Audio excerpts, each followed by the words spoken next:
నేను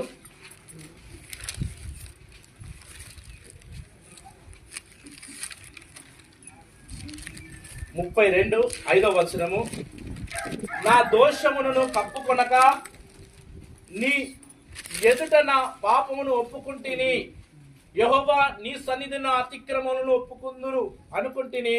నీవు నా పాప దోషములను పరిహరించి ఉన్నావు. దేవునికి స్తోత్రం. నా దోషములు నా తప్పులను నేను కప్పుకొనగా ఒప్పుకుంటున్నాను ప్రభువా. నేను కప్పుకొనగా ఒప్పుకుంటున్నాను.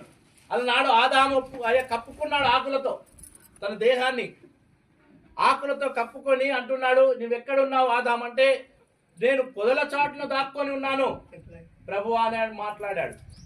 కానీ అక్కడ ఉన్నటువంటి సమస్య ఈరోజు నిన్ను నేను దేవుడు అడుగుతున్నాడు, నిన్ను నన్ను మనందరిని అడుగుతూ ఉన్నాడు, నువ్వు ఎక్కడ దాక్కున్నావు? ఏ పాపములో దాక్కున్నావు? ఏ దోషములో దాక్కున్నావు? నిన్ను దేవుడు అంటున్నాడు, నిన్ను పరిహరింపాలి, నిన్ను పరిశుద్ధపరచాలి. ఒక పిల్లోడు బురదలో పండుకున్నప్పుడు, బురదలో బొరినప్పుడు నువ్వేం చేస్తావు? తీసుకొచ్చి కడుగుతావా లేదా? అట్లనే ఎత్తుకుంటావా?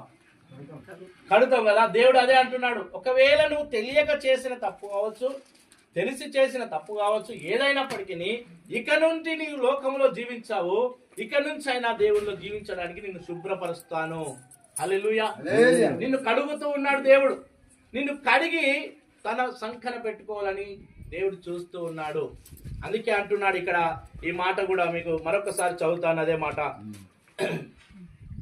నా దోషము కప్పుకొనగా నీ ఎదుట నా పాపం ఒప్పుకుంటుని. యెహోవా సన్నిధిని నా అతిక్రమములు ఒప్పుకుందును అనుకుంటుని. నీవు నా పాప దోషములను పరిహరించి ఉన్నావు. అంటే పాప దోషములను దేవుడు పరిహారము చేస్తూ ఉన్నాడు. దేని చేస్తూ ఉన్నాడు పరిహారం అంటే, ఈ లోకంలో కొన్నిటికి మనం ఏం చేస్తాం? ఈ సంవత్సరం మొక్కున్న దానికి ఒక యాట పిల్లనో, మేక పిల్లనో, లేకపోతే గొర్రె పిల్లనో, ఇంకేదో కోడి పిల్లనో ఏదో తీసుకుపోయి పరిహారంగా బలి ఇస్తూ ఉంటాం, అంటే కోస్తూ ఉంటాం. అదందరికి మనందరికి తెలిసినయే, మనం చేసి వచ్చు.